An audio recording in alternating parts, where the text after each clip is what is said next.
Selamat malam. Kami dari kelompok 1 Program Studi Teknik Industri akan mempresentasikan proposal penelitian kami yang berjudul Peran Bahasa Indonesia dalam Membangun Komunikasi Efektif di Ruang Publik.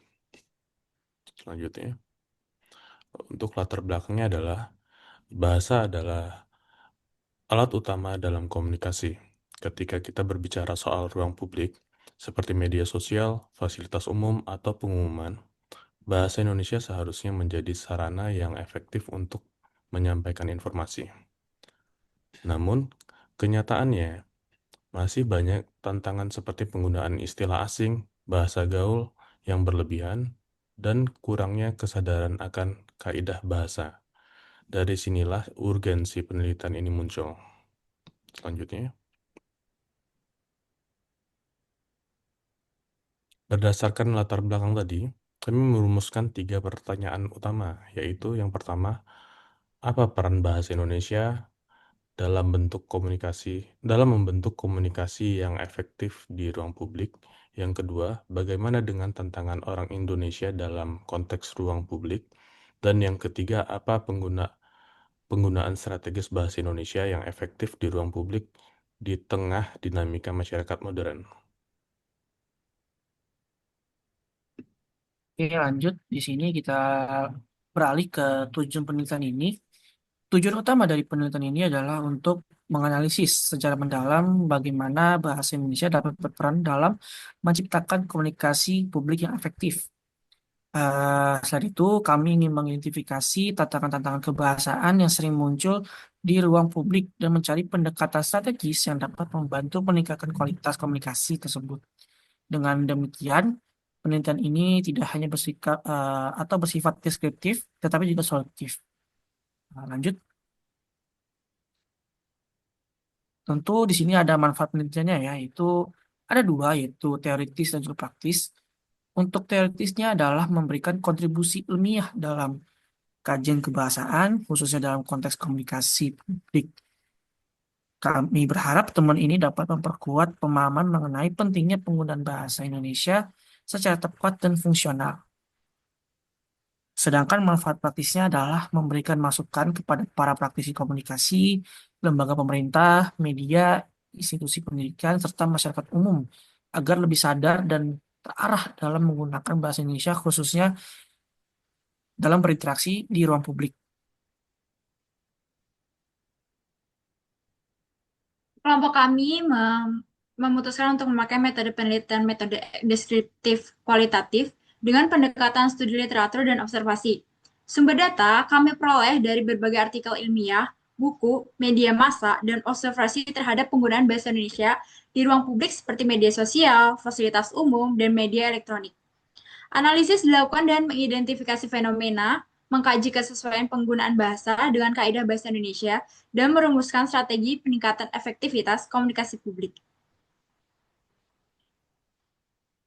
Hasil dan pembahasan yang kami temui adalah faktor-faktor penyebab ketidaksesuaian bahasa. Yang pertama yaitu dominasi istilah asing dalam bidang teknologi dan bisnis.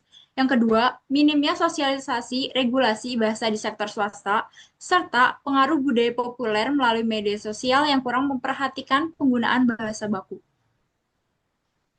Lalu, perbandingan dengan penelitian sebelumnya, hasil penelitian ini sejalan dengan Pak Mardika dan Pak Sutrisno pada tahun 2021, yang menemukan bahwa media sosial menjadi ruang dengan tingkat pelanggaran bahasa tertinggi.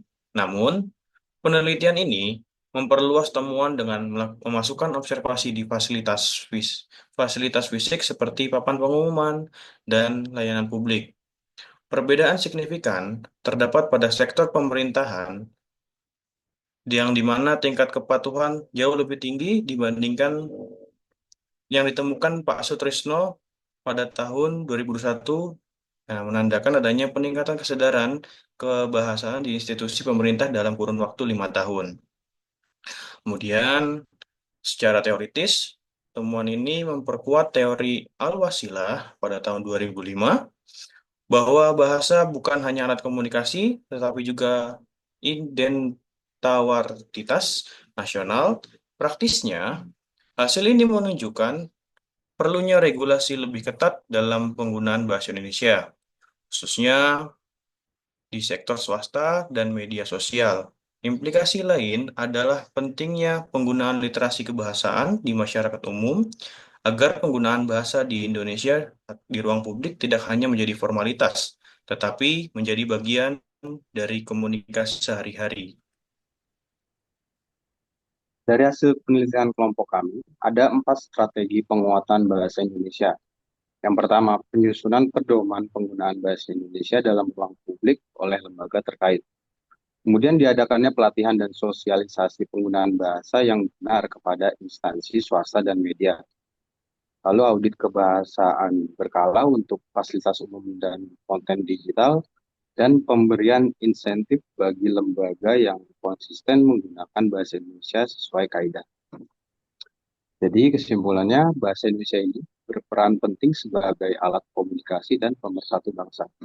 Namun menghadapi tantangan dari istilah asing dan pengaruh budaya populer. Diperlukan langkah strategis seperti pedoman pengguna, pelatihan, dan insentif untuk memastikan bahasa Indonesia tetap menjadi bahasa utama yang mencerminkan identitas negara.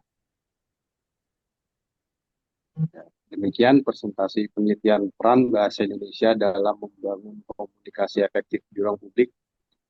Hasil penelitian dari kelompok kami, kurang lebih mohon maaf. Saya ucapkan terima kasih.